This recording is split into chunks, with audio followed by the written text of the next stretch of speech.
So about 1,500 years ago or so, there was a huge fad that swept across Christianity. That it kind of took up lots of people. It became very popular. Everybody kind of wanted to do it. They started forming little groups so they could take part in this fad that was sweeping Christianity. And that fad was monasticism. About 1,500 years ago, a bunch of people decided, you know, what would be really cool is if we lived out in the desert all by ourselves. And then so many people were living out in the desert all by themselves, so they said we should all live out here all by ourselves together and form a monastic community. Now, yeah, that's a great idea. And so that idea started sort of spreading. It started in Egypt, really, and then kind of spread across the whole of the Christian lands at that time. And it came into Europe. It took a little while, you know. They didn't have cell phones in those days, so it took time for the message to kind of get across. But the fad kind of just kept sweeping across. But it turns out when you get a bunch of people and they live together, despite their really good intentions, sometimes things just go awry. You know, personality clashes, and some people want to be really alone, and some people really wanting to be together, and you got the introverts and the extroverts, so it's just a mess. It's just a mess, this monasticism thing. Some of the communities were really causing some problems. And so there was a guy who came along and said, you know, I think this is a really good idea, this monasticism, but it needs some rules so we can make it work.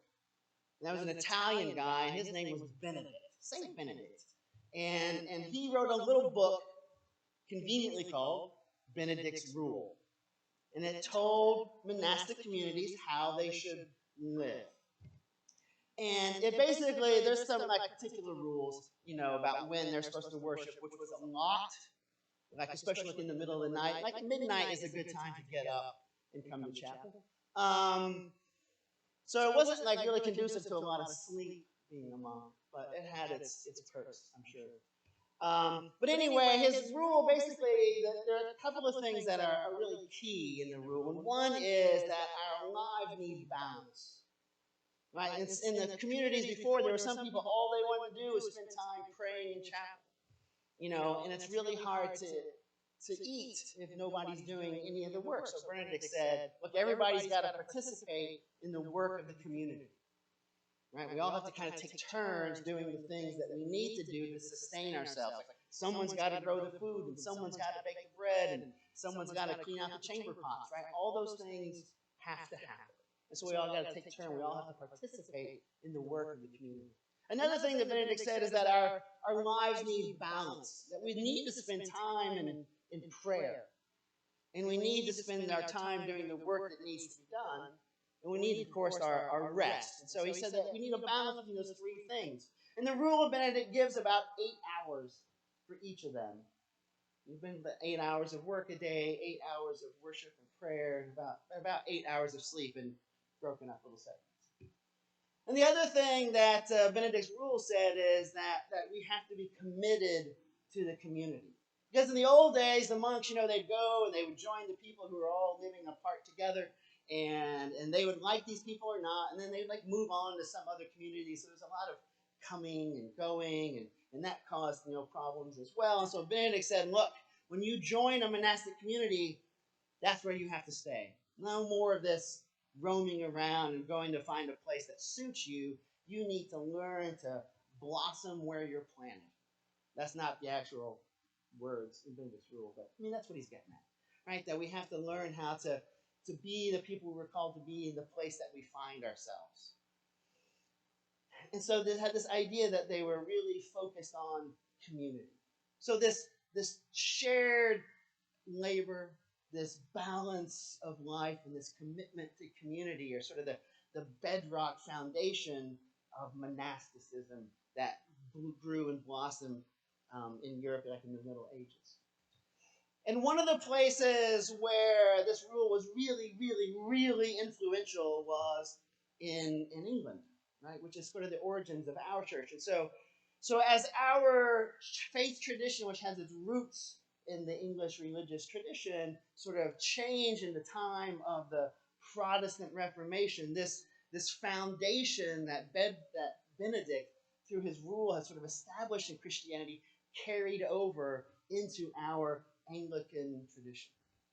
And so Anglicans have always been a people who have been really committed to community. Right? That faith is not something that is deeply private, though it is. It is not just that. It is also something that has to take place within community. That Christianity is not something you can do all by yourself. You can really only do it with other people. That's like a bedrock principle of our tradition. So the community is sort of centered. And that our lives need to be balanced, that we can't be just committed so much that we forget the things that aren't important. Right? We need to make time for the work that needs to be done. We need to make time for God in our lives. And we need to take time to rest, Sabbath, that kind of thing. And we need to be committed to the work that we're called to do. Because all of us have something to contribute to the life of the community. Whether that's big or whether it's small, everybody has something to offer. Even if it's just a kind word to another. Not everybody has to be the baker. Like somebody has to pull the carrots out of the ground too. Like there's always things to be done, and no contribution is better than another, or greater than another, or more important than another. Everything is necessary and valuable in the life of the community. And so this Anglican tradition, the way it's kind of grown and morphed, and as it moved itself across the Atlantic Ocean and sort of took root here, is one of the ways it's worked itself out is that we are people who, as a church, traditionally have been very committed, especially to community and working together to make our communities better.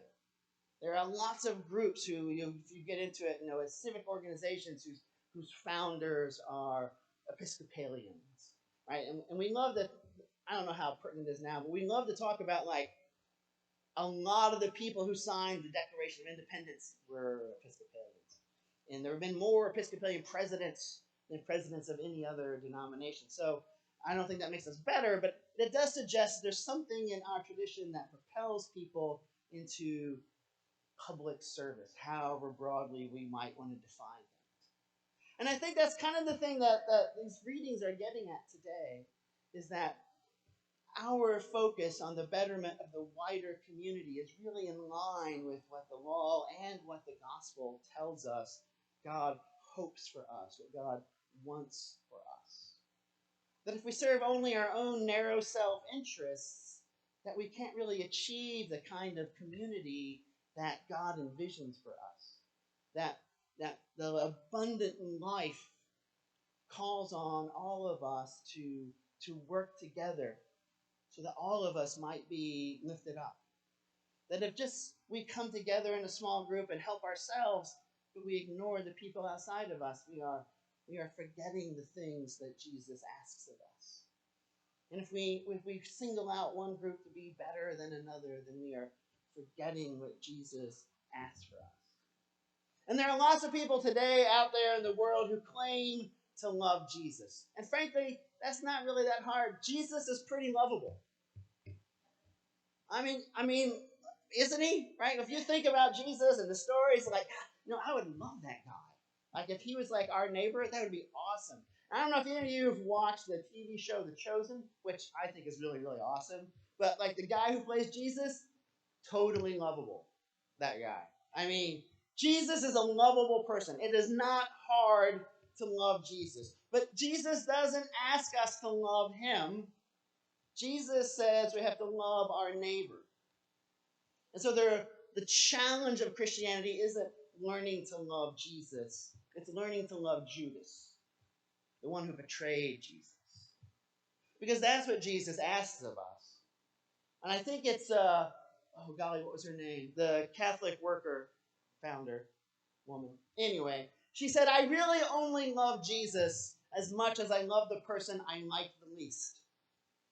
And I think there's something really truthful in that, is that our Christian love is measured in our ability to seek the welfare and the goodness of people we don't really care for all that much. People we don't really want to spend time on.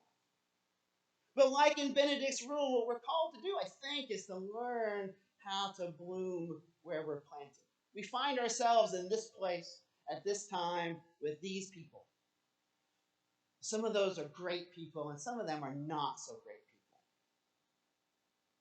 But instead of trying to separate ourselves, instead of trying to run away, what Jesus asks of us, what Benedict encouraged his communities to do, what our faith tradition has always tried to practice, is to gather together, to work together, to make this place that is our home, where we've been called to be in this season, the best place that it can be. The place where all of us can grow and bloom, where everybody can live into their potential, where our children have a future and opportunities. That's our call as Christian people. And that we are called to live a life in such a way that we show forth those values in all of the things we do and in all of the things we say. It's not enough that we come here and gather on Sunday morning and praise our God, who is worthy of praise, and that's important. But as important is that we go out in the other 167 hours that are left in the week, besides this one here on Sunday, and to live out that gospel. To love not only Jesus, but also Judas. To learn how we might be loving towards the people we like the least.